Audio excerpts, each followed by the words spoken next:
Ne te donne même pas la peine de venir. C'est ce que ma mère a dit. Sa voix a traversé la connexion granuleuse comme une lame de verre froid. Pas de préambule, pas d'hésitation, juste ça. Comme si j'étais une invitée indésirable dans la vie de quelqu'un d'autre. Ça devait être un simple appel du dimanche matin. J'étais connectée depuis ma cuisine, un café à la main, encore en peignoir. Le soleil filtrait à travers les stores derrière moi, doré et chaleureux, mais ma poitrine s'est serrée dès que j'ai entendu son ton. « Ce n'est pas à propos de toi », a-t-elle ajouté, comme si cela expliquait tout. Chloé mérite une journée sans distraction. Distraction ? C'était moi, ça. Je fixais l'écran où les visages de la famille s'affichaient en petites vignettes, ma mère droite comme un piquet sur sa chaise, mon père à peine visible, occupé à scroller son téléphone en silence, ma cousine Paige avec sa caméra éteinte. Et puis Chloé, ma petite sœur au centre de l'écran, parfaitement coiffée, une petite moue satisfaite sur le visage. Elle n'a rien dit. Elle n'en avait pas besoin. Son silence parlait plus fort que n'importe quel mot.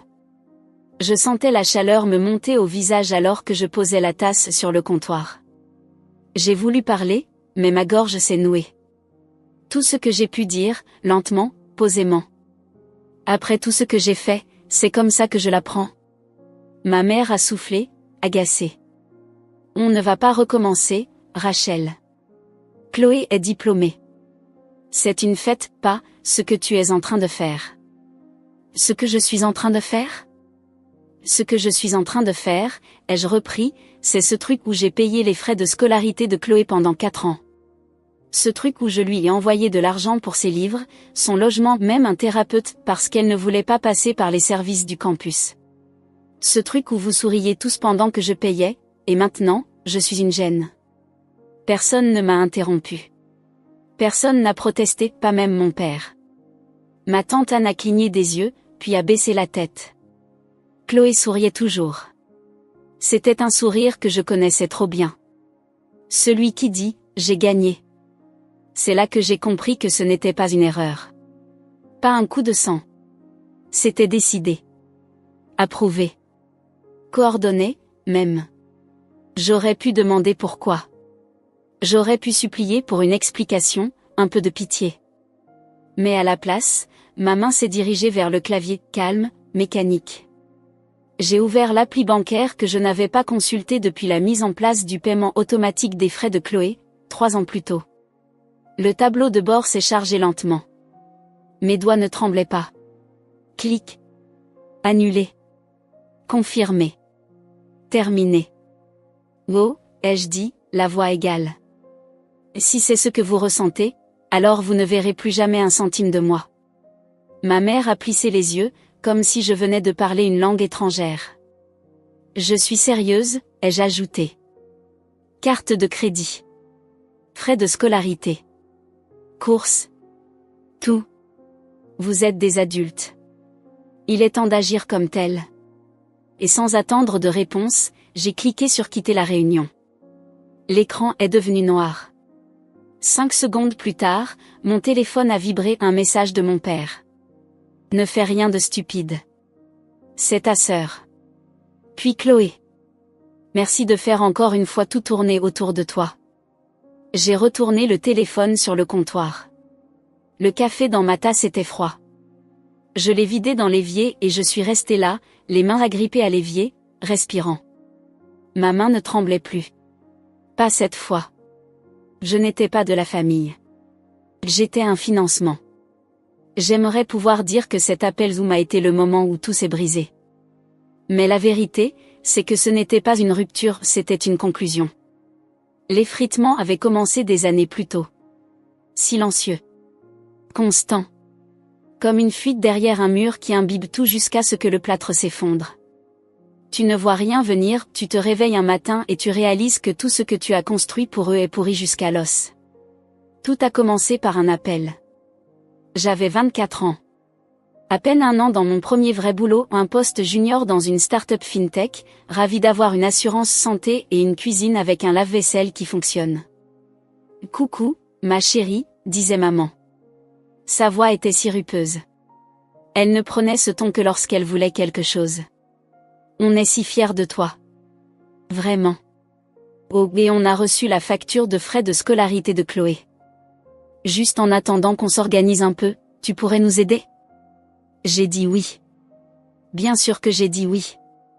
Ce juste en attendant est devenu chaque semestre. Puis le logement. Puis les livres.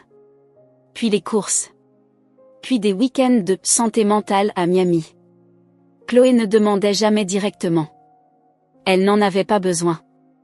Les requêtes passaient par maman ou papa, cachées dans des phrases comme « Tu gagnes plus que nous ». C'est elle qui a un vrai potentiel. Rachel, tu devrais être fière. Fière. J'ai répété ce mot souvent, comme s'il allait finir par avoir bon goût. Il m'appelait brillante. Indépendante. La sœur qui gérait tout. Donc naturellement, j'étais celle qui n'avait besoin de rien. Ce qu'il voulait dire, c'était, je n'étais pas leur souci. J'étais leur solution. Pour chaque urgence. J'étais le pansement.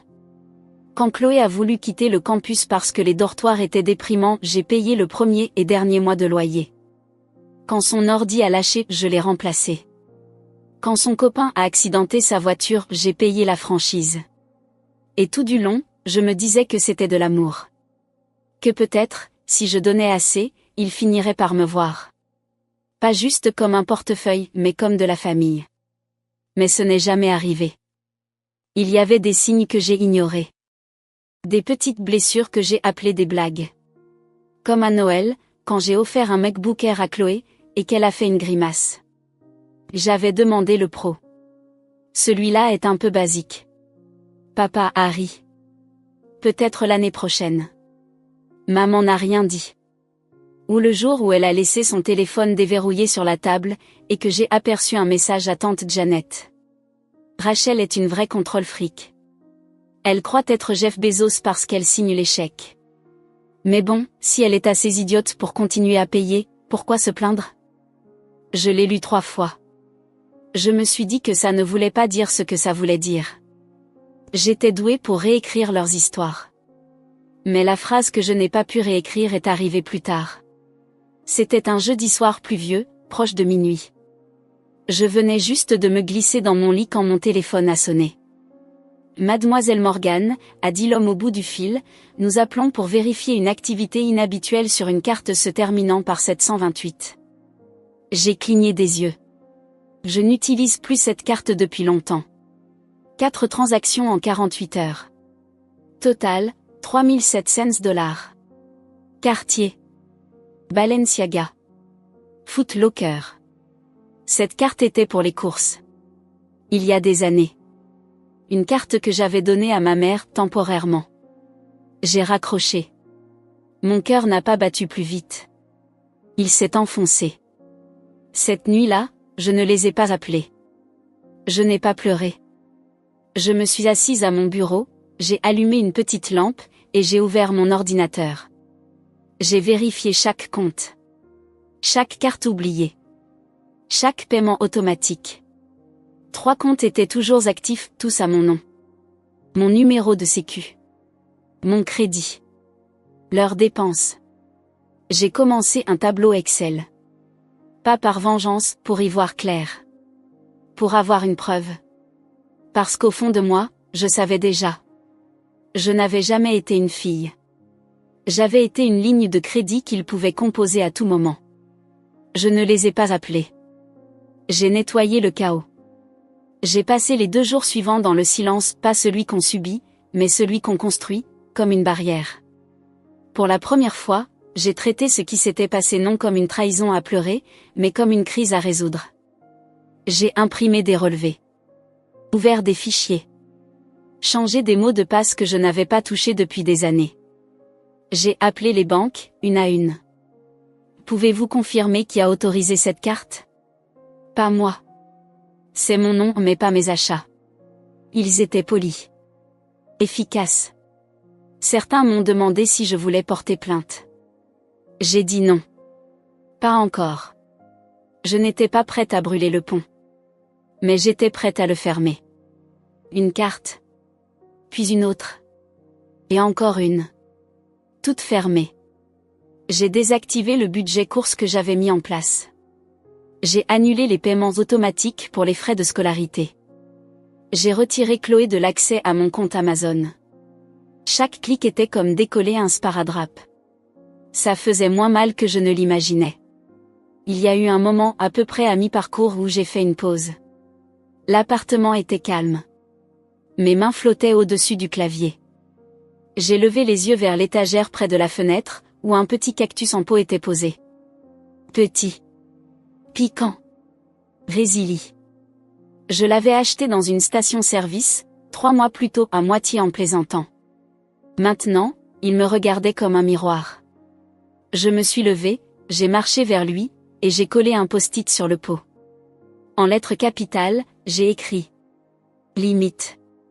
Je n'ai pas pleuré. Je n'ai pas crié. J'ai fait chauffer de l'eau pour du thé. J'ai plié le linge. Et quelque part entre tout ça, j'ai laissé partir la version de moi qui attendait encore qu'on lui dise merci. Ce n'était pas de la tristesse. Pas de la colère non plus. C'était quelque chose de plus calme. Comme se relever dans une pièce où on avait passé des années à genoux. Les textos continuaient. De maman. On peut juste parler ? De Chloé. Le paiement n'est pas passé ? Répare ça, Rachel. De papa. Fais pas quelque chose qu'on ne pourra pas réparer. Je les ai tous lus. Je n'ai répondu à aucun. À la place, j'ai ressorti le dossier que j'avais créé pour les demandes FAFSA de Chloé. Il contenait encore mes W2, mes formulaires de co-signataire. Même une copie de sa carte étudiante. J'ai tout déplacé dans un nouveau dossier intitulé « Clôturé ». Je l'ai compressé. Archivé. Je ne cherchais pas à les punir. C'est ce que les gens ne comprenaient pas. Je ne voulais pas qu'ils souffrent. Je voulais juste qu'ils vivent enfin sans moi, sans mon nom, mon numéro, mon filet de sécurité. Je voulais qu'ils sachent ce que c'est que de se tenir debout sur un sol qu'ils ont construit eux-mêmes. Ce soir-là, j'ai commandé taille. Je me suis installée sur le canapé. J'ai regardé un vieux film en noir et blanc, volume au minimum. Dehors, la ville scintillait comme un endroit que je n'avais pas remarqué depuis des années. Je me suis enroulée dans une couverture et je me suis dit, juste une fois, à voix haute. Et tu ne leur dois pas ta paix. C'était étrange à dire. Mais ce n'était pas faux.